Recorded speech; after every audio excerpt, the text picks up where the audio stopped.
So I told him, yeah, you should use more sticking plaster and then it wouldn't fall off. And now look where he is. Jesus. Oh, hiya. Wow, it's been nearly a year since I posted my first flight and it got loads and loads of views. Today I want to talk about why I wanted to fly. I suppose it all began when I was 13, and besides thinking about breasts and fuzzy felt, I used to watch hang gliders come into land in the Alps when I used to go skiing at Christmas, and I just used to think it was amazing. Run VT.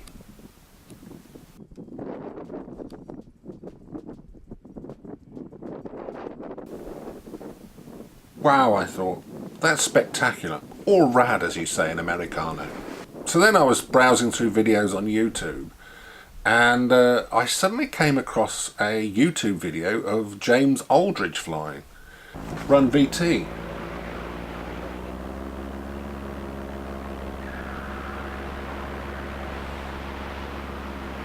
Now, isn't that amazing how he flies next door to this train?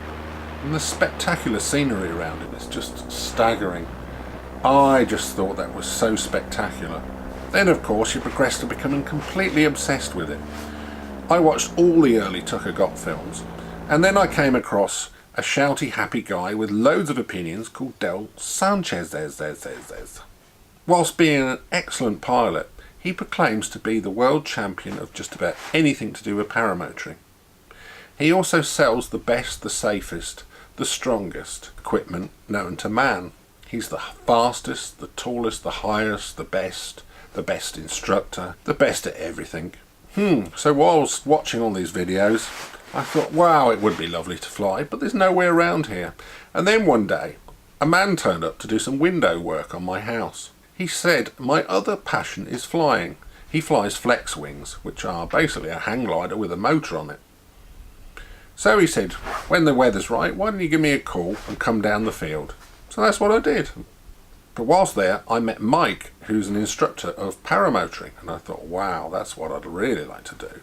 Now, while I was also down on the field, I saw a Nirvana Rodeo Paramotor. I thought that was something quite special because it's got kind of a fiberglass back, and it's got electric start and various other features.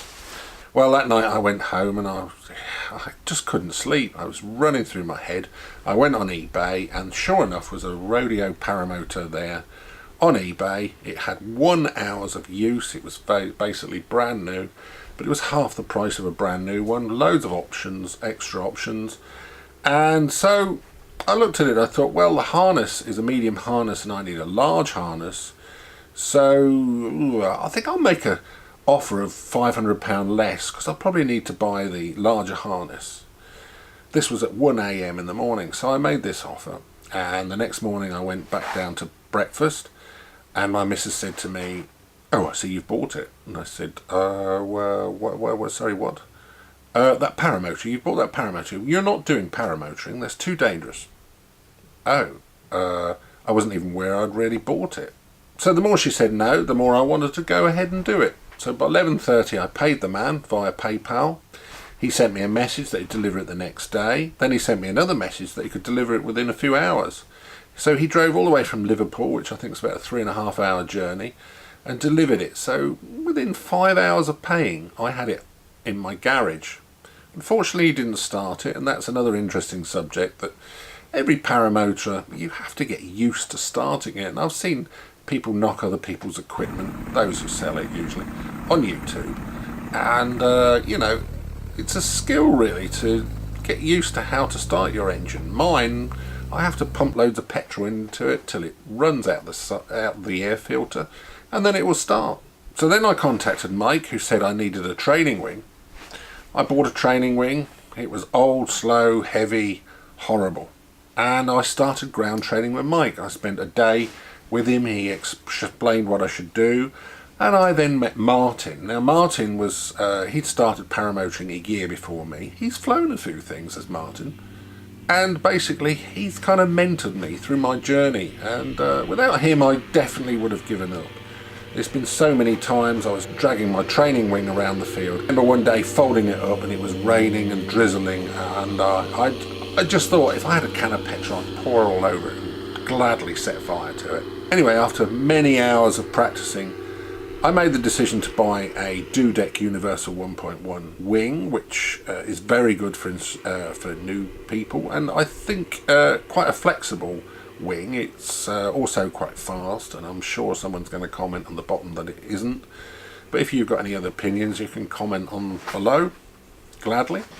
We'll see what you've all got to say. So yeah, so I bought the Dudek, and here we can see it in its first bit of ground training. That's the first time it was ever pulled up, and you can hear how crisp it is. Isn't it beautiful?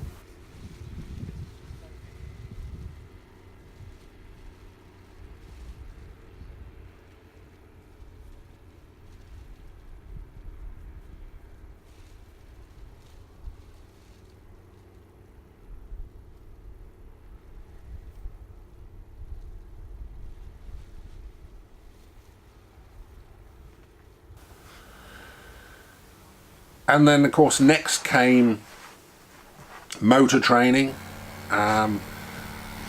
practicing with the motor on your back, getting used to a certain amount of thrust without losing control of the engine, because it is quite powerful. And then we did a hang test, and then after 26 hours of ground training and 1 month, the conditions were right for my first flight. I already posted this video, but here's a few things to note about it. Samuel, what are you doing?